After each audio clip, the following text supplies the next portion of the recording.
Okay, going in 3, 2, 1. Welcome to. Oh, wow. I almost said the wrong podcast. Sorry. I'm having a morning. Okay. Welcome to Citizen Dame. Let me try that again. I'm going to start over. Sorry. 3, 2, 1. Let's go. Let's go. Oh, no. Do you want to? Sorry. I'll let you. Next one. I'm excited and I feel relaxed and I'm ready to party. Don't say sorry. You don't need to do that. You don't need to apologize. It's a fucked up female habit. You don't need to be sorry for anything ever. Can you guess what every woman's worst nightmare is? I don't have rage issues. I have nothing to prove to you. When I'm good, I'm very good. But when I'm bad, I'm better.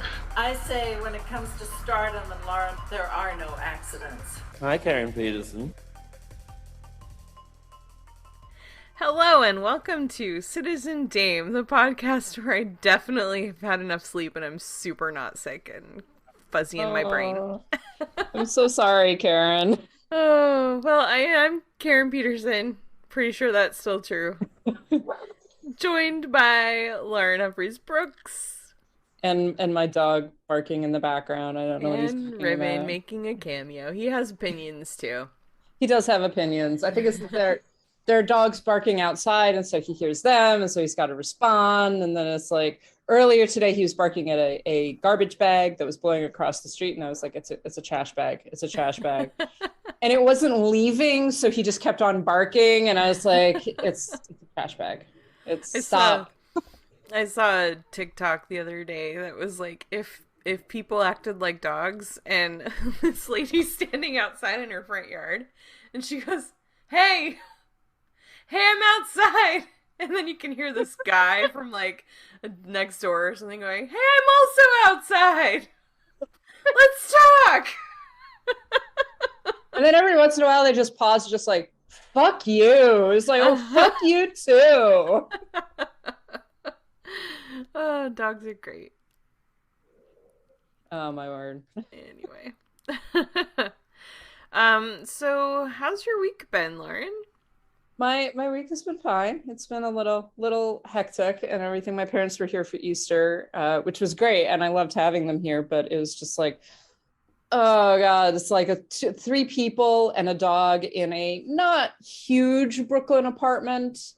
But it was a lot of fun. But like, yeah, my week's just been a bit tiring, and then all of the weird shit that's going down in the film world has been quite fascinating. Oh, has weird stuff been going down? I'm so unaware. It's just weird. It's weird. There's like there are levels of weirdness that we keep on hitting. I'm just like, I can't even be mad about anything. It's just odd. Yeah. Well, and then there's just these broad generalizations that people like to make that are just annoying. Yeah. Like the one I saw this morning, I think you had retweeted it about, well, if you don't go see these movies, then you don't get to complain that there's no original movies. And I was just like, okay, but the people that I'm seeing that are not going to those movies, they're not complaining that there's not original movies. Like, I understand that we curate our own Twitter feeds by who we follow, who we choose not to follow, who we mute and block, and all that. I get it, but I feel like I see so many tweets of people complaining about what other people are saying about the movies in theaters, and I never actually see those complaints. Yeah, no, it's well, I think that the whole thing with the if you don't go see these movies, that's one of those things that keeps on getting repeated. Right. And and we've talked about this, the reasons why people are seeing certain movies in theaters, not seeing others, kind of the shifting things that are going on because of the pandemic and because of people's levels of comfort, and I even said, like, I would probably be going to see, at least go see the Northmen this weekend. Like, that's probably something I would do. I'm still nervous about movie theaters. That's like me personally. I don't fault anyone for not being nervous about it, but like, I'm not going to see the Northmen because of the pandemic. It has nothing to do with the quality of the film. Right. And and we talked about when Spider-Man came out, and then the fact that West Side Story was out around the same time, and West Side Story like failed at the box office technically, and Spider-Man didn't. And it was like, well, it makes sense though, because people are making choices about what they go to see, when they go to see it, what they want to risk themselves for versus what they don't. Mm-hmm. And so there are all kinds of things that are sort of feeding into this. But the idea of like, also, I'm sorry, the idea that like the Northmen or the Nick Cage movie or Everything Everywhere All at Once are somehow like going to compete with MCU films or something like that. It's like these are two completely separate things. Yeah. Yeah. Well, and this is coming back to, obviously it's a different movie, but some of the and I haven't actually seen The Northman yet. I'm supposed to see it today. But some of the conversations I've seen around that one have sounded very similar to the arguments people made about The Last Duel. And I'm just like, okay, but those are they're not the same movie, and they're not doing the same thing. And it just feels, again, like we have so many bad faith arguments about movies, and it's like, no, people didn't choose to see The Last Duel not because it was a violent medieval movie, but because it was a violent medieval movie about a woman getting raped and not believed. That's very different from whatever the Northman is doing. Yeah, exactly. Like, most people that I talked to who had heard of The Last Duel, by the way, a lot of people have, and they were just like, "What, Ben Affleck and Matt Damon in a medieval movie?" Like, no, that's as someone said on my Twitter feed. No, Ben Affleck has a face that knows about email. And I think that's a really good like description of that. Just like, no, they don't exist in the medieval period. Exactly. But most of them are just like, well, what is it about? And it's like, well, this is what it's about, and it's about a woman who is raped, and then she isn't believed, and her husband challenges the rapist to a duel. And immediately it was just like, no, I'm not going to watch that. Mm-hmm. It's a 2.5-hour movie about rape. Like, no, I don't want to see that. Right. And, similarly, I think there will be a lot of people who don't want to watch The Northman because it is a Viking era movie that is extremely violent, but that's a different reason from why they chose not to see The Last Duel. And I'm just tired of people conflating these arguments as if everything that keeps people away from movies is the same thing, because it's not. There are lots of reasons why people choose or don't choose to watch movies. There's going to be people that are going to skip The Unbearable Weight of Massive Talent, which is a fantastic movie, because they just don't give a shit about Nicolas Cage, and that is fine. If you don't like Nicolas Cage, that movie is going to be wasted on you. Yeah, the idea that and we need to get away from, we've talked about this before, we need to get away from the idea that box office, first of all, that all films compete with all other films, right? In terms of box office, and second of all, that box office is the only indication of the people go to see films. So like the idea that, something like The Northman, which is a Robert Eggers film, and Robert Eggers is a very niche director. You either like his stuff or you don't like it. Mm-hmm. And he's notorious for being a difficult filmmaker to watch. And this is his biggest release. So it's hard to know like what people are going to say, because most people, your average audience, has not seen The Witch or The Lighthouse. Yeah, and he has this reputation already. And the idea that should be compared to, Spider-Man or even the Batman or something like that is just, it's like these are completely separate things. And we need to talk about them as separate things. We need to stop relying on box office, especially in the since the past couple of years. I see my problem is with some of these pundits is that you would think that by this point people would be like, hey, there are a lot of different factors that are affecting the choices that people make about theaters and about movies, and we need to talk about all those factors before we get into just like the more simplistic analysis. And it's like, no, instead they're just like, well, this proves that no one wants adult films. Just like, I don't think that that's the conclusion here. No, not at all. There's so many things that go into what like you're saying, what people choose to spend their money on, which also, let's not forget the fact that movies have gotten more expensive in the last 2 to 3 years too. And that is also another factor. So, I've talked about this before as well. MoviePass showed that there are people who, like a lot of people who still do want to go to the movies. It's just gotten too expensive. And when you have to pay $25 just to get in the door for one person, you're going to be a lot more selective about what you choose to see. In the case of what we saw in December, people are going to choose the third installment of a specific franchise and the 28th or whatever of an overall franchise that they already know they like, compared to a remake of a movie that either they never saw, didn't really care for, or absolutely loved. Yeah. Yep. We got to get away from this shit, man. Yeah. Like, let's just stop with the, just these weird, I don't know, like, let's just stop and step back and look at the entire picture. We get so focused on just like a tiny little thing and draw so many conclusions from it, and it's not serving anybody, and it's really teaching studios the wrong lessons too, about what they should and should not greenlight. Yeah, absolutely.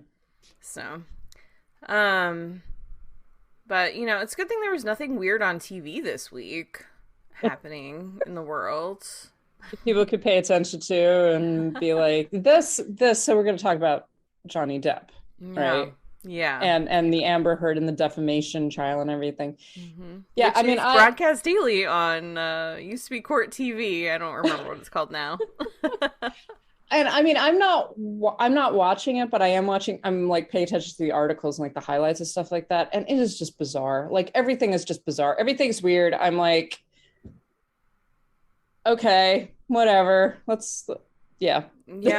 Well, it was so interesting because I was home from work on Tuesday for reasons, and I was trying to work on something, and I was just like, you know what, I'll just turn this on for some background, and just background ambient sound. And so it was like right when Johnny had started testifying, and I'm listening to him tell stories about his home life, like his family life when he was a kid, and telling stories about his parents. And I was just like, wow, I never knew any of this stuff. But also, what does this have to do with whether his ex-wife defamed him and ruined his career? And there was so much of that. Like, there was so much, then it gets into, like, in this, I think it was the same day. Yeah, it must have been. He gets into like how he found his way into acting and how he was looking for jobs, and he became friends with Nicolas Cage, actually, who said, I think you're an actor, you should try acting. And he was trying to get his band off the ground and all this stuff. And I'm just like, I feel like every person, every like TV person or variety reporter or anybody who's ever tried to interview him has got to be so frustrated right now watching this, because he's saying all these things, which I know he's a notoriously private person and also an extremely shy one, but it's like he's saying all these things in open court that he never would give to interviews. It was like he was sitting for a cover story, and none of it had anything to do with the actual trial. And I was just very, very confused about what was going on and why the judge was allowing it. And that's the question, isn't it? I mean, I kind of like I was saying to you on our Slack a couple days ago, it seems he's obviously trying to kind of reinvigorate his career to sort of fix his public image, right? Yeah. At the base level, and I think that there are a lot of other different things going on here too, but at the base level, that's one of the things that he's trying to do. So, which is understandable. I get, like, he's taken some major hits when it comes to his public image. Mm-hmm. And so I understand him trying to do that. But the fact that he's doing it in court and the judge is letting him do it is just very, it's kind of like, this is not And you say, what does this have to do with anything? This doesn't, it just doesn't seem relevant. Like, it's like, yeah, he's had, and I've liked Johnny Depp for a long time. He's had a really fascinating career. He's, had a lot of difficulties with his career. He's changed kind of his personas over time, all of that. That's all fine to talk about and to be interested in, but it doesn't have anything to do with whether or not Amber Heard, like, ruined his career. So, and also, let's talk about that. Yeah. From a public perspective. Let's do. I mean, I think it's hard to say. I do think it's true that a lot of things that we think about him definitely changed during and after their marriage, which was a very short marriage. And I definitely have seen people turn on him, and he's now lost roles. He lost Grindelwald, although I think that he needs to stop considering that a loss. I guess the money, but anyway, there definitely has been damage to his career. The question is she the reason that his career is damaged, or is it knowing that there was just stuff? Like, how do you prove that she's the reason, I guess, is the question. It's been really weird, and this happens all the time, I know, but it's been really weird watching the way people on Twitter suddenly become legal experts. And I saw, all week, I've seen one side that's been like, well, Johnny has this in the bag. There's no way Amber's gonna lose, like, legally, blah, blah, blah. And I'm just like, I don't know where you're getting that, but okay. And then there's another side that's like, well, Amber's definitely winning this case. Like, the judge obviously is siding with her. And I'm just like, okay, all these people, everyone's an expert, I guess. And I am definitely not. And I don't know what specifically the judge is looking for. I don't know what the standard would be in Virginia, where this is being tried, in Fairfax County. But it seems like a really difficult thing to prove, especially considering that there is a lot of evidence that maybe there's not specific evidence that he did hit her, but there's a lot of evidence that it was an extremely toxic relationship, and that there was a lot of abuse of different types going both ways. And so for him to say that she ruined his career, that seems like a really tough one to prove. Well, and actually a lot of the actual analysis that I've read of the trial as it's going on, right, is from exactly, actual experts, from actual people who study this and who are like court reporters and or are journalists interviewing legal experts, etc. That's basically what it comes down to. This is a hard thing to prove. Mm-hmm. And there's some people actually are looking at this as a bellwether to see, if he's successful, that can kind of shift some of the legal ramifications of defamation and libel and things like that. The reason why it's being tried in Virginia is because Virginia has much laxer laws when it comes to defamation and libel than places like California. Yeah, and I'd read something that said that specifically they were able to file in Fairfax because of the op-ed she wrote, having gone through servers in Fairfax County, and so that's what gave him standing to sue there. Yeah, and this is another side of it that actually kind of makes him look worse, because they're choosing to do this in a state that has these laxer laws versus in a state that has stricter laws in terms of the burden of proof is still on him. Mm-hmm. But it's like slightly different. Yeah, so the whole thing, I mean, when it comes out to, you're talking about public image, Depp's career, at least the public perception of him, has basically been falling since Pirates of the Caribbean. And it's gotten worse and worse. He's had a lot of failures. He's had a lot of films that just haven't done well. And these are big budget films, right? Mm-hmm. You've got the Alice in Wonderland films and, when Grindelwald and all of those. And then you have other films like The Tourist and Moriarty. The Tourist, yeah. It was. Not Moriarty. What was Mordecai. that? Mordecai. Black Mass. What was the other one? City something. But like, he has become less and less of a box office draw. And I guess that there's probably an argument that this coincides with the relationship.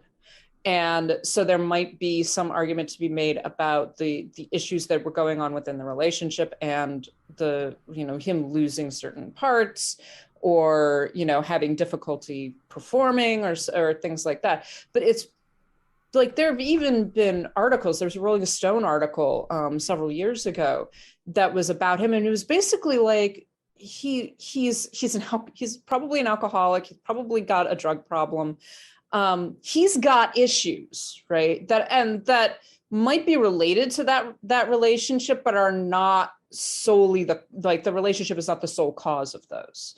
And we have to remember, Depp has had problems his entire career, right? He's had problems with alcohol. He's had problems with drugs. There have been periods where he's gotten clean. He's had problems with tearing up hotel rooms and having volatile relationships. And none of that is saying that like, oh, that is, that's just who he is, or that there isn't like an issue that he's having to deal with. And all of this comes down to, for me at least, it's very sad because he is a good actor. Somewhere underneath all of that, he is a good actor. He's done a lot of good things. He's obviously, he obviously has a good relationship with his kids. He has a good relationship with a lot of his exes, so whatever has been going on is just very, very sad. But to say that it is that the downfall of his career is Amber Heard's fault just seems, it seems ridiculous, at least from the public perception of it. Yeah, and it's one of those things that's really hard to say. I mean, especially because of the fact that we default to assuming that women can't be the abusers, or at least physically in relationships, or not that they can't be, but usually that they aren't, which is obviously not true. There's lots of cases of women being violent in relationships, but yeah, it's very hard to say, and I agree with you. What it comes down to is it's all just really sad. And I had thought that he was just done, that like his career was pretty much just over, that he just wasn't the same actor anymore. And then I remember, it was so silly, but I remember watching Murder on the Orient Express, and there were glimpses. He's not in it very much because he's the guy that gets murdered. But there were glimpses where I was just like, wait, this feels a little bit like watching the old Johnny Depp. Like, he's still in there somewhere. And so whatever the outcome is of this, I think that if he loses, it is going to do more damage to him, or at least he will do more damage to himself in the fallout of that. But I hope that he can resolve and move past whatever it is that really is holding him back. And I hope, this is the thing, is like, even if Amber was responsible for what's happened to his career, is it permanent? We've seen in Hollywood, like, anybody can come back. And I think he's someone that if he really wanted to, he could come back no matter what the outcome is of this trial. I mean, it would take one role, basically. Yeah. It would take one role to kind of reinvigorate that. And I agree with you. He, in Murder on the Orient Express, he's great. Like, he's very, very good. And he's compelling. That's the other thing. One of the things that made him such a good actor is that whatever role he was playing, he was compelling to watch. That's what makes the first Pirates of the Caribbean so good, is that it's not that he's this kind of outlandish caricature, but that he's really compelling as this outlandish caricature. Mm-hmm.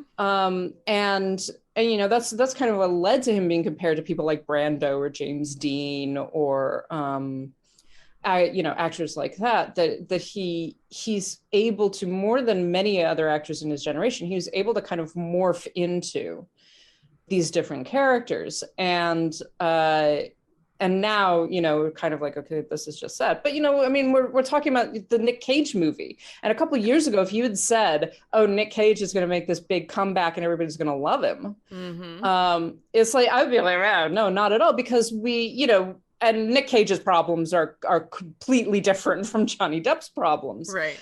But but he's like sort of leaned into the weirdness of his persona. He's leaned into the extremity of it. And he's also reminded us that he's a good actor. Mm-hmm. Right? Pig reminded us, just like, hey, by the way, all of the like extremities of Nick Cage, he's still a really great actor. Like, if he's perfectly capable of nuance. Yeah. So yeah. I do think that Johnny Depp, if he would be able to kind of reinvigorate his career, he would be able to do it, but it's going to take him doing something. Mm-hmm. And also possibly getting lucky, like getting that role that that enables him to kind of remind us of why we liked him in the first place. Yeah. And it's possible that it's going to be a long time before a studio's willing to give him that shot again, but there's so many movies being made by smaller studios, by independent filmmakers. And I think that's, that's the route that he probably needs to go at this point. And I mean, sure, he did lose a huge contract, and I think a lot of that did have to do with Amber, but or at least their situation. But I think also, I don't know, yeah, it doesn't have to be over for him. If it's over for him, it's because he's decided to give up, is really what it comes down to. Or he's unable to get past some of the problems that he quite obviously has, right? Right. Well, and that's part of what I guess give up sounds a little bit flippant, and I don't mean it that way. Like, I think there comes a point where, some people just, they really can't keep doing it and they have to just stop. And that's really more what I mean. Like, if he just decides, you know what, I don't have the energy to keep trying to do this, then that'll be it. But I think that's, in some ways, that's also still on his own terms. So. Yep, definitely. So a related topic, but this actually was not about Johnny Depp. It happened to fall during this trial that's going on, but this was actually not about Johnny Depp. This was about one of his former co-stars, actually. So Alicia Grasso on Twitter posed a question that I thought was a good one that I think we should talk about. And so it was Hollywood ethics question. At some point, if a studio has a franchise/multi-franchise actor in marquee roles who has clearly been spiraling out for years and harming others, is it fair to say it's been on the studio to intervene and get them help? And this was actually specifically about Ezra Miller, who has been arrested twice in the last month in Hawaii. And this is a big issue. Miller, of course, is the Flash in the DC EU movies, was also a character in the Fantastic Beasts movie. I don't know if that will continue or not. They definitely left it where the character does not have to return for the next movie if they don't want him to. Anyway. But I think that this is a good question to talk about. So, first of all, basically the question is, if a studio has an actor contracted for a franchise and multiple movies in that franchise, and that actor starts behaving badly, causing harm, getting arrested over and over again, what is the studio's responsibility? Do they have one? And if they do, what should they be doing about it? So, Lauren, what are your thoughts on that? This is kind of a hard one because obviously the studio has an investment in actors, right? They have an investment in people, maintaining a good public persona. It's kind of like, there used to be morality clauses in contracts the studio signed with stars that you had to behave in a certain way, and not behaving in a certain way would actually get you fired or get you penalized, etc. And very often this was more about it could be about public perception and violence, but it could also be about sexuality, all of that. I wouldn't advocate returning to that, but in some ways, it would be nice to see studios taking some responsibility for the behavior of their stars, and certainly for the issues that are occurring on sets. And we've had recently some fairly high profile people getting into trouble and films getting paused, basically, or people even getting fired. So both Frank Langella on the Fall of the House of Usher series and Bill Murray in his most recent film, like Frank Langella got fired because of a complaint against him. Bill Murray, they've paused filming. And which it is it's actually sort of a good sign, I think, that people are beginning to take this kind of behavior more seriously. They're not just like, oh, we're just going to put up with it. It's like, no, there are actually going to be consequences as a result of this. When it comes to people that obviously need help, right? And there's some people who are abusive do not necessarily need help. They're abusive because they can be. Some people are obviously like having a difficult time and they need some kind of support.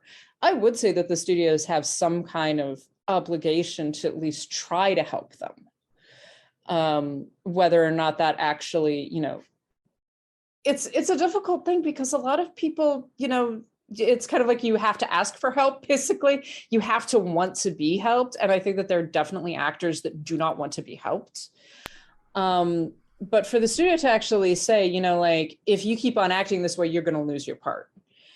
That might be like a way to kickstart people and to kind of make them go, I have to stop behaving like this. And I need help doing that because you've got a drug problem, you've got an alcohol problem, you need therapy, whatever, Yeah, I think that this is kind of one of those things where a lot of actors, they really need someone to be their, this doesn't sound like quite the right word, but really they need someone to be their friend. Like, really be there and say, hey, let's level with you. I'm concerned about what I'm seeing, and we really need to talk about this. We really need to find a solution. I think that so many celebrities, I don't know what is the case with Ezra Miller. I don't know what they're dealing with, but I think so many celebrities are just surrounded by people who put up with their shitty behavior, who just accept it, who join in and stuff like that. I think with Miller specifically, where they're being really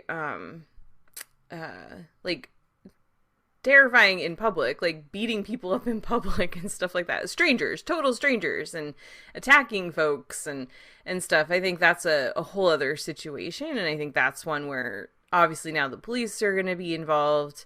They've been arrested twice, but I think in general, in cases such as like Johnny Depp, I think when we see a pattern of behavior where we're like, yeah, that this person really needs some help, I think that the studio, especially when they have contracted this person, they've created a long-running relationship with that person. I think they do have some responsibility, even if it's not do this or else.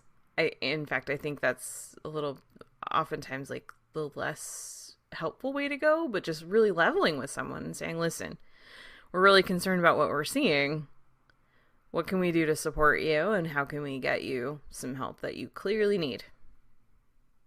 Yeah, I mean, it's always difficult when you're, and people talk about the issues that people who are addicts, but also just people who need therapy, right? Need like to deal with anger problems, with whatever happens to be going on with them. They have to want to do that. Right. Mm-hmm. You can't force someone you can't force someone who's depressed to go talk to a therapist. There has to be you can encourage them, but there has to be a step that they take. Right. And when it comes to celebrities, particularly the higher profile celebrities, you're talking about people who are very often never told no, who are given a great deal of power, a lot of money, a lot of, and are basically told, like, you can do whatever you want to, and some of them do. Yeah. But you also have to think about, I think, the safety of other people, And especially when you're talking about things that are occurring on set. So there's a difference between what was happening with Miller versus an issue on set versus some, Right. The Bill Murray or the Frank Langella things, where these were things that were happening on set that were creating toxic environments for other people. Yes. Right. And the studio does have I think an obligation to be certain that the set is safe for everybody. Yeah, absolutely. I don't know anybody who would disagree with that, and I don't want to know anybody who would disagree with that. But there is still this tendency to kind of dismiss a lot of things, to sort of be like, well, that's just the way that he is because he's a star, that's the way he's always been. It's like, well, but we've been going through however many years now, 5 years at least, of having this conversation about abusive people, about abusive stars, and a lot of them are getting away with it and are allowed to continue to be abusive because no one has said to them, you can't do this anymore. Right. You have to stop, and if you don't stop, there are going to be consequences, right? And so yeah, there is definitely a balance that has to be struck. I begin to wonder if people like, someone like Kevin Spacey had been simply told no enough times by other people in power, right? Not by victims. Yeah, not by the victims, yeah. But by other people in power had been told, you can't behave in certain ways. At what maybe that would have limited or at least, stopped some of the abuse later on. Yeah. Yep. So I think what we are saying is, yes, but the responsibility that they have and the way that the studios should handle it depends on a little bit on the situation. If it's an outside problem or an inside problem. Yeah. Is that fair to say? Yeah, I mean, like I say, I definitely don't think that they need to start bringing back morality clauses or anything like that, because that was problematic in itself. Oh, yeah. But I mean, that was the way the studio system functioned for a long time. It was a requirement that stars behave in certain ways publicly, right? And not get into certain situations. Otherwise, there would actually be literal consequences for their careers. Mm-hmm. And of course, this also, by the way, like extended to, you can't have extramarital sex, you can't be gay, right. That kind of thing. Yeah. So we're not saying that, but yeah, I mean, that was the way that the studio system functioned for a very long time, and we don't want to return to that. But the studio has to have some kind of responsibility for the behavior of its own stars. Yeah, exactly. Okay, well, something else that came out this week that was just another frustrating head scratcher that made more sense when the people who participated in it completely said, yeah, this is clickbait. Gen Z, you're wonderful and you're frustrating. But anyway, so there was an article that came out this week that we're not going to link to, just because they don't need the clicks, even the hate clicks. That's part of the problem. But it was about rom-coms, and they did that typical thing where they said these are the best of all time, and then they proceeded to list 50 movies that, all came out after 1980. I think 47 of them came out after 1998. And so, very, very frustrating list. Now, I do think that some of the movies that are on the list are good choices. But then there's others where I'm like, I'm sorry, but you're just trolling us if you put To All the Boys I've Loved Before at number 49, which I enjoy the heck out of that movie. But to say that that is a better rom-com than, I don't know, anything that came out between 1905 and, I don't know, ever, it was... that there's just a lot of head scratching that went on. It was very clear that this list was made by people who don't watch enough movies. Yeah, I mean, I don't think we need to rehash all of the various things that are wrong with lists like this. I mean, in a certain sense, it's not surprising. You see these kinds of lists all the time. And they are clickbait, and they're obviously clickbait. I think what was shocking to me was the fact that they were like, well, this was totally clickbait. It's like, are you actually admitting that the things that your website is publishing are crap? Like, that's essentially what you're saying, that you're bullshitting, you think your readership is stupid. And you're only doing things for clicks. I mean, fair play to being honest, but also I don't think you want to be like, our website is shit. Right, yeah. It was a very strange choice. Yeah. But I mean, at a different level, and unsurprisingly, this website, it also has one of its major writers is the dude who decided that he couldn't watch Oliver Fifi because it was boring. And that he also wasn't a film critic, even though he's written like 2 books about films. Which again just infuriates me, makes me so mad. But I think that this is a broader problem, right? This is a broader so the list itself is just like, okay, yeah, we can ignore it, whatever. But there are so many people that just refuse to watch or refuse to engage with films that came out before 1980, that came out before they were born, right? Yeah. And that's very often the cutoff point, right? And first of all, it is stupid. It makes you look dumb. If you're going to be writing about films and to say like, oh, She's All That or something like that is a better film than, I don't know. It says that, oh, I guess you've never seen Some Like It Hot. And second of all, it just does this. It's so destructive to film discourse, to film conversation, and to film history itself. And it's just disrespectful. It's like, you couldn't be bothered to talk about or to even think about some of the earlier films that had come out. Yeah. Well, and this is something that we have talked about on this podcast many, many times. The lack of willingness to engage with quote unquote older movies, and in general. But it's also just, I think, a big problem with the fact that, I mean, there are good things about the fact that so many movies are being made now, but one of the problems is that it makes it easier and easier to ignore all the things that came before it and that, built the industry that we have now. And of course there are a lot of studios who just choose not to keep preserving things. And you have streamers like Netflix, which is also in hot water this week, but where it's like, it's really difficult to find anything on Netflix that came out before 1990. Maybe 1980. Yeah.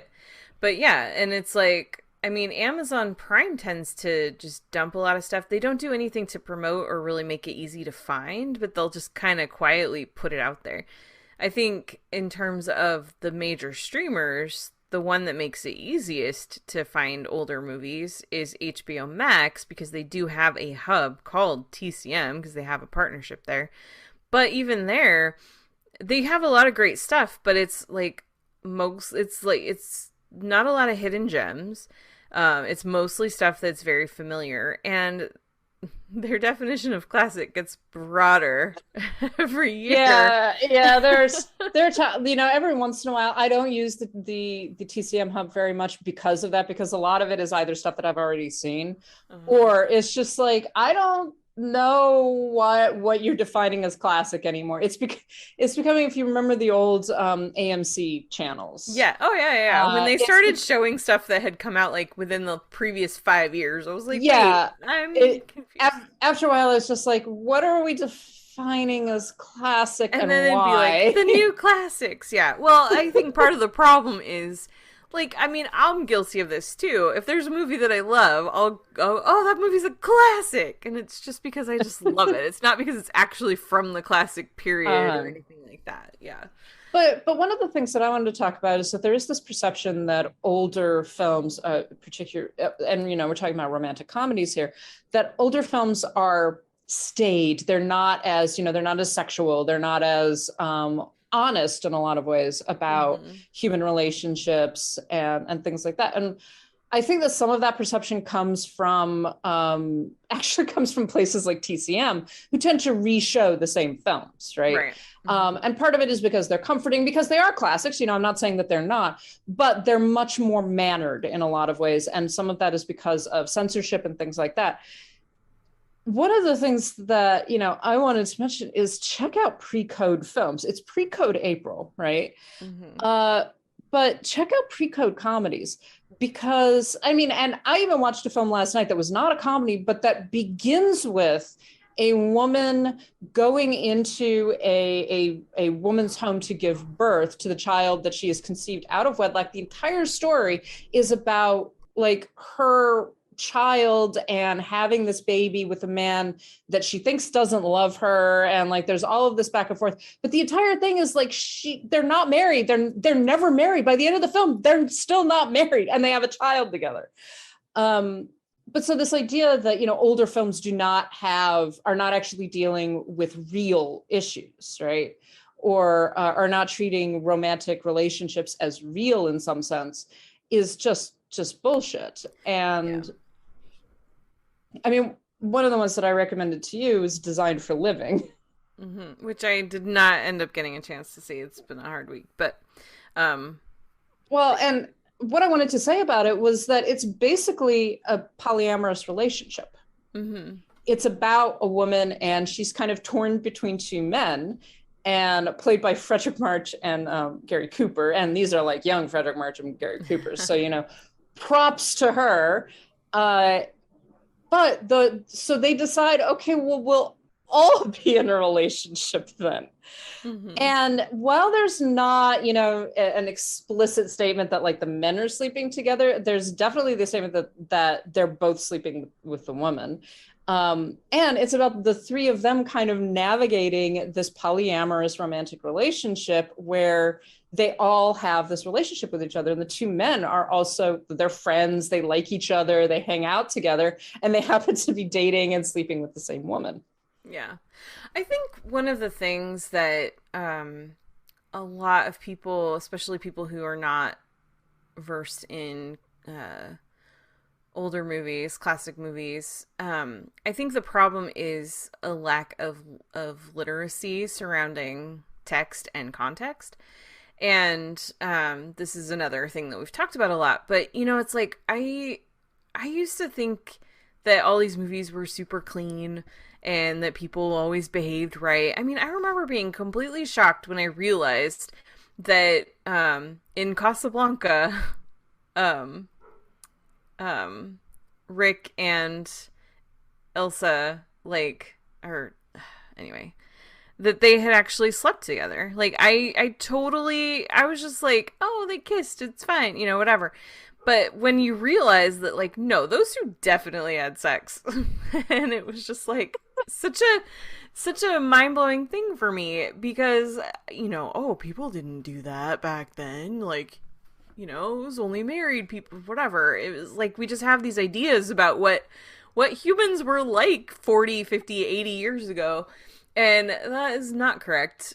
And that's one of the great things about watching classic movies. But I think that's one of the problems that people have, and why they think that these movies are so like clean and Puritan, is because they just make these assumptions and they can't read between the lines of what's going on. And this is the thing, is like, I'm not the kind of person that's like, oh, I don't want to watch sex scenes, or I'm like, I don't like, a well-shot sex scene can be actually very, very good. It can be very artistic, but most of the time, the sexiness of a film is in the build-up to those scenes. It's not in the actual showing of the sex itself.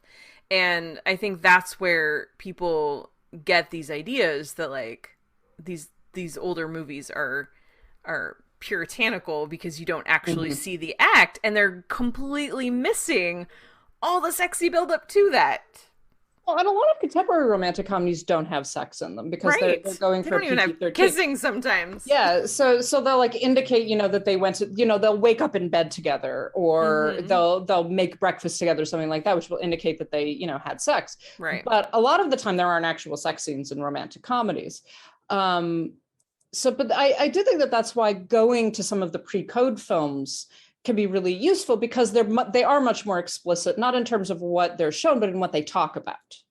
And so this whole idea of having, this romantic relationship between three people is very clear what's going on in Design for Living. One of the other ones that is widely considered to be the first screwball comedy is It Happened One Night, which is a pre-code film and stars Clark Gable and Claudette Colbert. There's a whole subtext and a whole picture. Yeah, and there's this whole thing about them, they're traveling together, right? And they're sleeping in the same room because they have to, basically. And so he puts up the quote walls of Jericho, which is a blanket, right, that's kind of separates their beds. And it's incredibly sexual. Like there's this whole thing where, he shows her how a man undresses. And, he begins taking, he takes off his shirt. Famous scene where Clark Gable takes off his shirt and he's not wearing an undershirt. And this inspired a whole bunch of men to stop wearing undershirts because everyone's like, oh, it's Clark Gable. He's so hot, right? And then there's a joke where he goes to take off his pants and she runs behind the curtain because she's just like, I can't possibly see that. But it's funny, that's right? Good, and it's sexual. And there's that joke. There's a scene where they're having a conversation lying in bed, right? They're in two separate beds and they've got this blanket separating them, but they're lying in bed. They're having this conversation and she gets up and goes around to the other side of the blanket. And that's when she confesses to him that she's in love with them. But so this is not subtext particularly, it's pretty clearly about their attraction to each other and their desire for each other. And this kind of back and forth game playing that they're doing, that is very, very sexual. And then you say, that's what's good about it. Right? It isn't like, I want to fuck you. Oh, I want to fuck you too. It's like that. No one wants that in a romantic comedy. We don't want that in contemporary romantic comedies because it isn't sexy. Exactly. Yeah.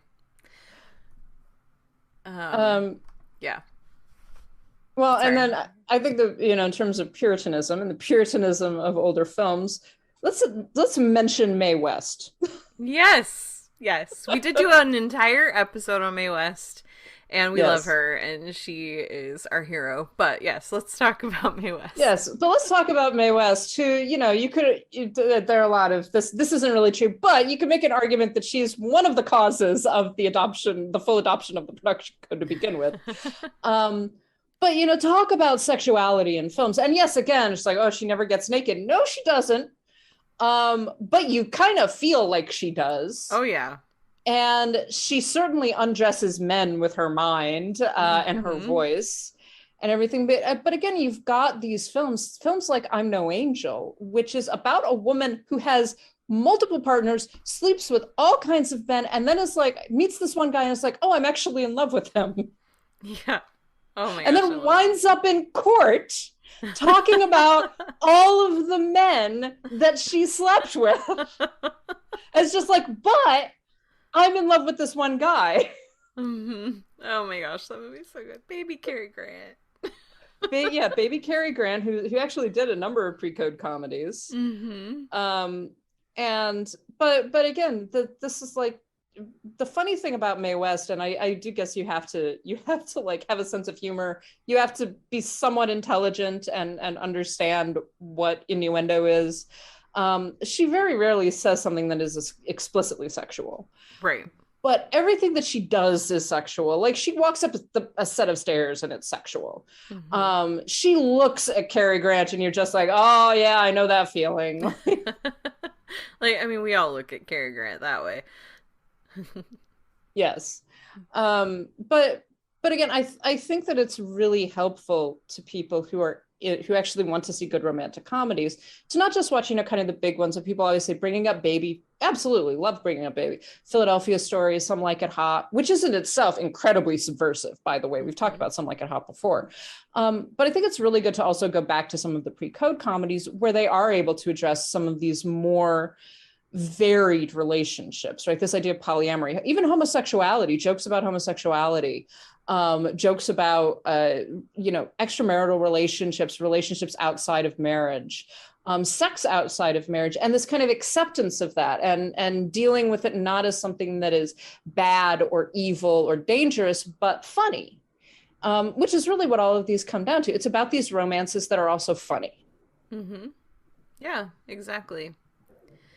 I think that what's frustrating is that it's not like a lot of these movies are not available. I mean, we talked about HBO Max being kind of the major one of the big streamers, but there's Criterion is there, and they've got so much great stuff. YouTube has so many things that are available for free, where there's so many ways to watch these older films that if the studios aren't going to preserve them and aren't going to give them the attention that they need, there's still ways to watch them. And there's some great stuff, not just pre-code, but like back in the silent era, where like that we've talked about too, where it's of course I didn't write down any examples and now I'm struggling to think of one, but there's a lot where they deal with issues of like all kinds of issues, abortion and things like that, but also like romance and things in really clever and creative ways. And I think that even going into the code era, when they had to be a little bit more quote unquote behaved, that just made the writing richer in some ways, because then they had to find ways to talk about stuff without talking about it. But really the stuff that you can find in the pre-code era, I think is some of it is just as explicit as things that are being made today. Actually, our friend Movies Silently Yes. did a whole thread when this yeah. conversation was going on earlier this week. She did a whole thread about like films, her favorite kind of romantic comedies from the silent period, and where you can get a hold of them. And so I do encourage, maybe we'll link that. We can link that thread, because she has a lot of really good resources for where you can get a hold of these films for free and legally. Right? Yeah, in a lot of different film archives and things like that. And so, I'm less versed, obviously, in the silent period than she is. Just thinking about, in terms of doing kind of the runaround, the code and things like that. The Philadelphia Story is great for that. And that's one that is very often cited. But I love, there's a scene where like, so it's the day after, and Katharine Hepburn is like, did I spend the night with this guy or not? And she can't remember because she was really, really drunk. And he was really, really drunk. And it's Jimmy Stewart. And there's this whole going back and forth that everybody's making different assumptions. Mm-hmm. And finally, Stewart is just like, oh, no, I left you there. I brought you up to your bedroom and I came back downstairs. And she gets mad at him. And she's just like, was I so unattractive, so forbidding? He was just like, oh my God, no, you were very attractive, and you were very affectionate, but also there are rules about that. And I just loved that because it makes this joke out of something that's serious, right? But at the same time is just like, yeah, he's actually a nice guy. He's a decent man, right? Mm. And her reaction is just like, how dare you not want to sleep with me? My God. Oh yeah, I love Jimmy Stewart. I know you don't, but I actually really like him in the Philadelphia Story. I think that he's good. I think he's also good with kind of him and Cary Grant. I think strike a really good balance in that film. Mm-hmm. Oh yeah, they're so good. I was just thinking of the scene in a movie I know you don't like, which is It's a Wonderful Life, but it's one of the early scenes. It's like when he first meets Mary at the dance, and he's walking her home, and somehow, like, because she's in a robe because they had fallen in the pool and her clothes got wet, and she ends up behind a bush without a robe. And he's making all these jokes about it and stuff. And anyway, I just was thinking about that. But that's the thing. It's like these scenes and plot points exist in movies before 1980, and we're just people just need to watch them. And there's so many movies that inspired movies that are being made today, and you can enjoy the movies of, like, when I was in high school, one of my very favorite movies was Sleepless in Seattle. when I finally saw An Affair to Remember, I was like, oh, this just makes me love Sleepless in Seattle that much more, because now I fully understand what these characters are talking about, you know, and I understand some of where they're going with this movie. And so it makes it a richer, deeper experience when you understand the films that inspired the movies that you love now. Yes, definitely. Definitely. Well, that's the other thing. That's what was kind of offensive about, is that all of the comedies that they're referencing built on the older comedies, right? Mm-hmm. Built on the things, and you know, like you say, some of them even reference them. Yeah. But like they built on what was being done. This whole I love Screwball Comedies because there's this whole idea of banter and innuendo and these kind of back and forth jokes that is about the sexiness of it. Like that's how these people fall in love. They get to know each other. They become attracted to each other. And you know, and we're seeing that in certain things like Bridgerton, right? The most recent series of Bridgerton is all about them like, I hate you, well, I hate you too. Well, actually, I'm madly in love with you. You know, it's that kind of love-hate relationship. It's that sort of like, I'm going to insult you, I'll insult you even worse. Well, I find that very hot. Yes, exactly. So yeah, as we always say on this podcast, I think watch more movies. Yeah, because if you think that a movie like I don't know, How to Lose a Guy in 10 Days is better than His Girl Friday, I think that you need to consider why you think that. And I enjoy How to Lose a Guy in 10 Days. It's stupid and it's silly and it's really fun and Matthew McConaughey is hot, but come on. Anyway. So before we kind of move on to other things or comments and stuff from other people, do you have any particular films that you would like to mention that we maybe haven't talked about yet that you think people should check out? Well, I think that these are kind of famous ones. Designed for Living that I mentioned. Trouble in Paradise is another Lubitsch film that is very funny and again very sexual, and it's about jewel thieves. And the other one is 1 Hour with You, which is also a Lubitsch film. And that one is funny because, like, honestly, I was shocked by this film because I was sitting there going, like, is this actually about what I think it's about? Because it's about these, like, basically it's Maurice Chevalier and I think Jeanette MacDonald, and they're married and they obviously have sex a lot. Like there's a scene of them in bed together and they're not having sex, but it's like, it's very indicated that they have just had sex. And one of her friends from school meets Chevalier in like another context and basically just decides like, oh, I'm going to have an affair with him because I'm bored. I want to have an affair. Not realizing that this is her friend or anything like that. So the entire film is basically like him trying to convince his wife that he's not actually having an affair with her school friend who 100% is just like, I want to fuck you.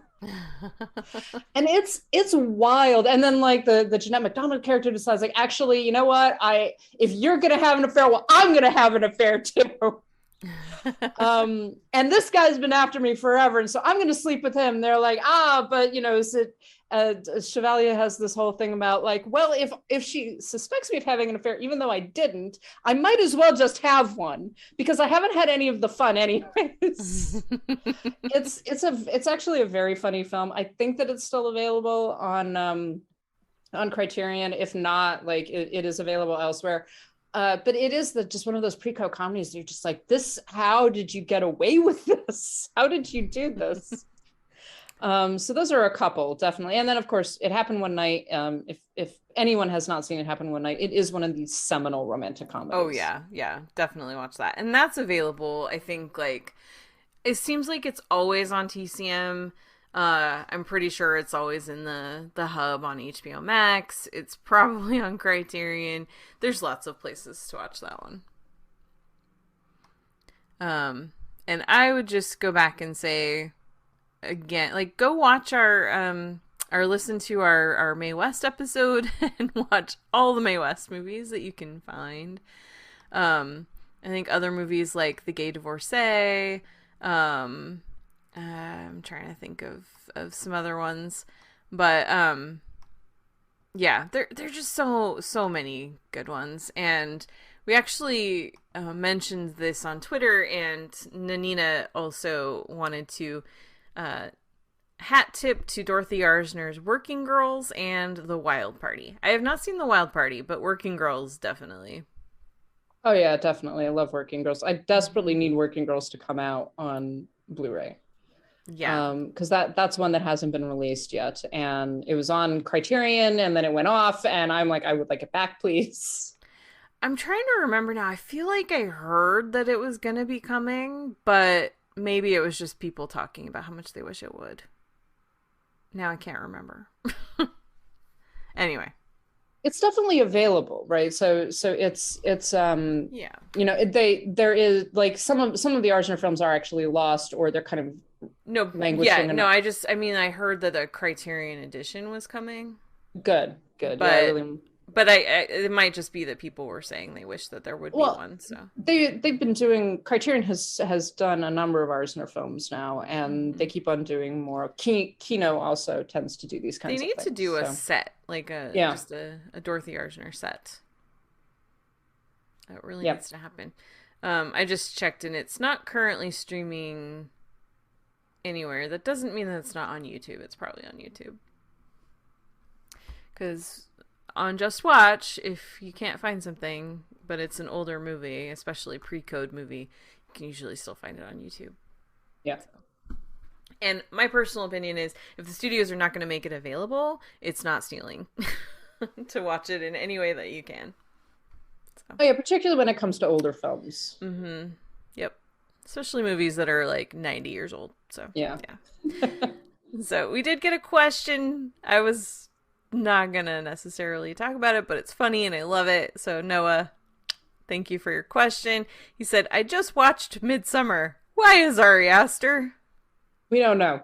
We've been asking that question for 4 years. Yeah. We're still wondering. We don't know. I did see a take on Midsummer on Tumblr, I think, or something like that. There's just like, Midsummer is not even scary. Like, if I went on vacation and everyone was obsessed with me, I would be so happy. It's just like, that's a really good point. She goes on vacation and everybody is obsessed with her. Just like, and I wouldn't care who died in a barn. And it's like, it's true. This isn't scary at all. Oh my gosh, I love it. Yesterday, this is probably TMI, but I don't care. So I get my eyebrows waxed, and I was going to my waxer. She's amazing. Her name is Desiree. She's awesome. And she loves movies too. And so we always talk about movies. And she was like, we had a really interesting conversation yesterday. She had just seen Everything Everywhere All at Once with Michelle Yeoh, and she was really excited about it. And she was just like, oh my gosh, that movie was so great. And so we were talking a little bit about it. And then randomly she said, you're going to laugh at this. She said, are there any A24 movies you don't like?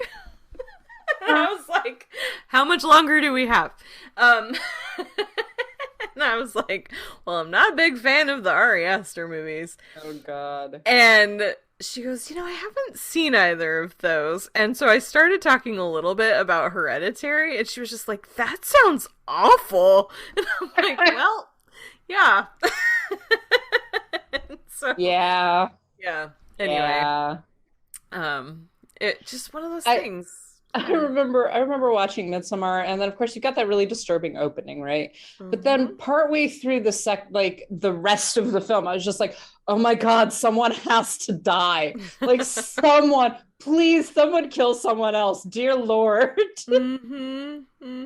But let's make it murder and not suicide. I don't know. Yeah. Anyway. Yeah. But he's a very derivative filmmaker and gets away with it, and that's what's frustrating about Ari Aster. And I don't know why he keeps getting to get away with it. And he's apparently got a new movie. He's threatening us with another movie that's going to be out this year. So whatever. I may or may not see it. We'll see what happens. I believe that you have to have the existence of Ari Aster in order to have the existence of Robert Eggers. So it kind of balances things out. Yeah. All things must have an opposite, right? Yeah, exactly. So I'm just like, okay, well, if I have to put up with Ari Aster for Robert Eggers, I'm okay. I can do that. Well, here's what's funny. And again, I haven't seen Northmen yet. I'm supposed to see it today. But with The Witch and The Lighthouse, I have an appreciation for both of those movies, even though I do not particularly like either one of them. I know I need to watch The Witch again. But it's funny because it's like I do have this appreciation for his style and his abilities as a filmmaker, even if I don't like his movies. But it's so the opposite with Ari Aster, where it's like, I don't appreciate your style. I don't appreciate anything that you're doing. And with Aster, on paper, I like Ari Aster. Like, I look at, like, actually, I look at Hereditary, I'm like, oh, that sounds kind of interesting, Midsommar, I was like, all right, and I keep on watching them because of this, right? And then I actually watched it, just like, why? Fuck you. Well, I should have just watched Rosemary's Baby, because that's at least a good movie. Yeah. I'm that way with Darren Aronofsky, too, although I do think that he's a competent filmmaker, but I'm always, like, looking forward to his movies when I see what they're about and I see like little snippets or pictures or whatever. I'm like, oh, maybe this is the one I'm gonna like. Nope, not again. I don't know. It's kind of like, some filmmakers are just like that. They keep on fooling us. Yes, yes, they do. Someone who does not disappoint me, though, we didn't even talk about this, but that's Taika Waititi in the trailer for Thor: Love and Thunder. Is my favorite movie of the year. I am very looking forward to that, just because I appreciate what he does in life. So. Yep.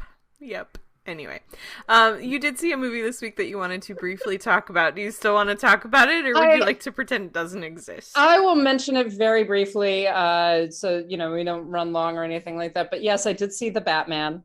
It took me 2 days to watch it. You thought it took me 3, which I think is hilarious. It felt like 3 days. I kind of knew, like, I was just like, I'm not going to sit here for 3 hours. Like I'm going to pause partway through. What? You paused after 2 hours and saw it had only been 20 minutes. And you're like, what the hell? But the problem was I began laughing within the first 10 minutes of the film, because I was like, this is a joke, right? For anybody who hasn't seen it, it's not funny. So the fact that she's laughing, it is direly serious. Like, there are 3 jokes in this fucking movie, and I think all of them are made by the Penguin. Yeah. It's like, it is so serious. But that's what was so funny about it. I was like, but it's like a noir movie voiceover, but in like kind of a funny way, like a Dead Men Don't Wear Plaid kind of way. And all I could think of throughout the entire thing was Batman's song from the Lego movie, where he goes, darkness, no parents. That entire time I was just like, darkness, no parents. So this is really great music. Oh my gosh, I love it so much. Yeah, I was not a fan, and I was actually I was disappointed, because I think that there are good things in it. As I was saying to you, I think that there's probably two good fast-paced films in this film, but that it just goes on for so long. There's so many endings. There's not, you've got the Riddler is kind of, and the Riddler is a great villain. Like, the way that they develop him, I really liked the choices that they made about him. But it just keeps on going. And I was like, so there's like three villains, and like one kind of, Catwoman is sort of the back and forth kind of person. But it just kept going. And I was like, how can there be another hour and a half left of this film? Like, how, so you're just going to do an entirely other film now that you have come to a natural conclusion with the one? I liked Zoe Kravitz. I liked Colin Farrell, even though he is taking roles away from chubby Italian men. I think that his Penguin was great. Like, and like I said, he was actually funny. Like, there were jokes. I really wanted more of him, I'm just gonna say. Yeah. Well, and that's what I'm saying. Like, I think that there were 2 good films in this, and you could have spent more time developing the characters, developing the Penguin, developing Catwoman, developing like all of these relationships, developing Bruce Wayne, who is like as Bruce Wayne, he's like in the film for 10 minutes. Yeah. Yeah. So like I was not a fan of the Batman. I did actually put on Birds of Prey after I finished the film the second day. I Always was a just good like, choice. I just got to put on Birds of Prey, and I watched like the first 20 minutes of Birds of Prey, and I was like, oh yeah, like comic book movies can be fun. That's nice to remember, and deal with serious topics at the same time. It's amazing. Yes, exactly. I really, really want I want Kathy Yan to direct a Batman movie, or I want her to get a Birds of Prey sequel, which she definitely deserves, and so do all of us. And I want Batman to be in it. And I want it to be a totally different actor playing Batman. I think it'd be great. And this is not that, honestly, my problems with this movie are not really even about Robert Pattinson. I don't particularly think that he's right for the role of Bruce Wayne / Batman, but I get why he felt like the right casting choice for this version, I guess. But Batman just kind of sucks in the Batman, and in a lot of ways.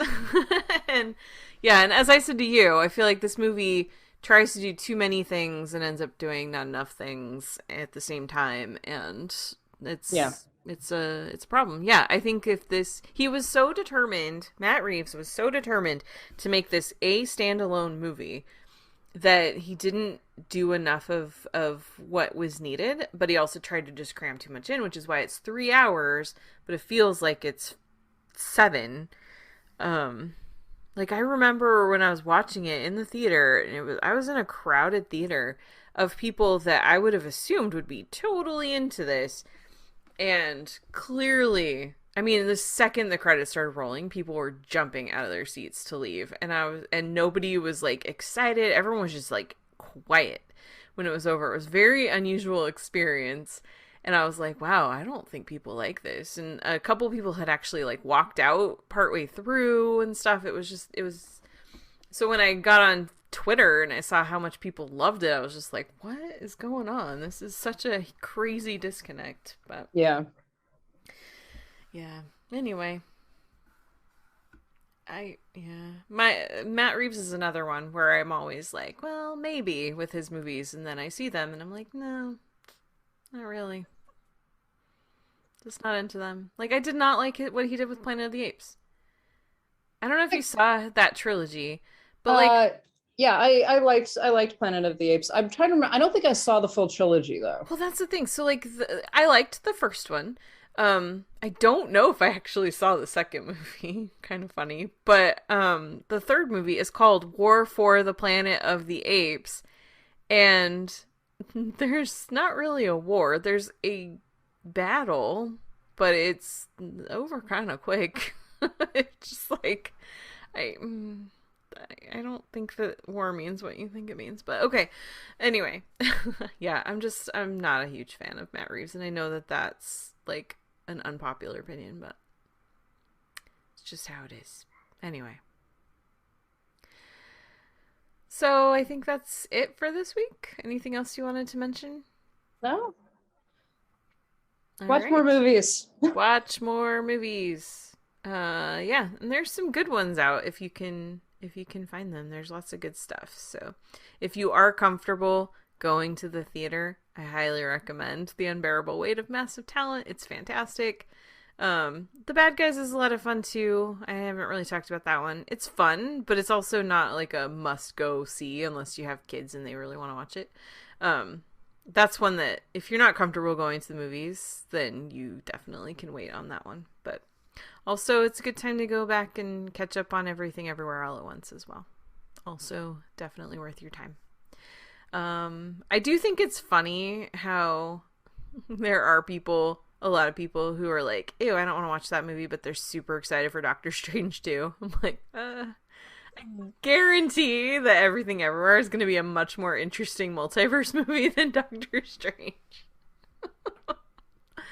Just a thought. Anyway.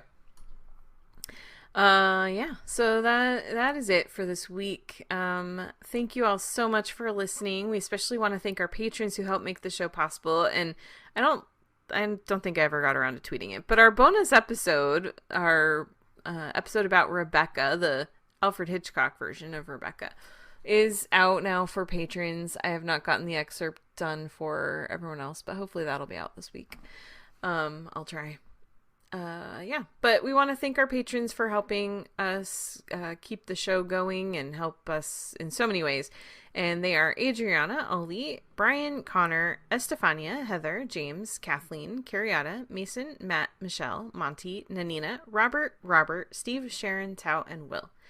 And if you would like to join them and become a patron yourself, you can go to patreon.com/citizendame and subscribe. We have different levels, so you can choose what feels right for you.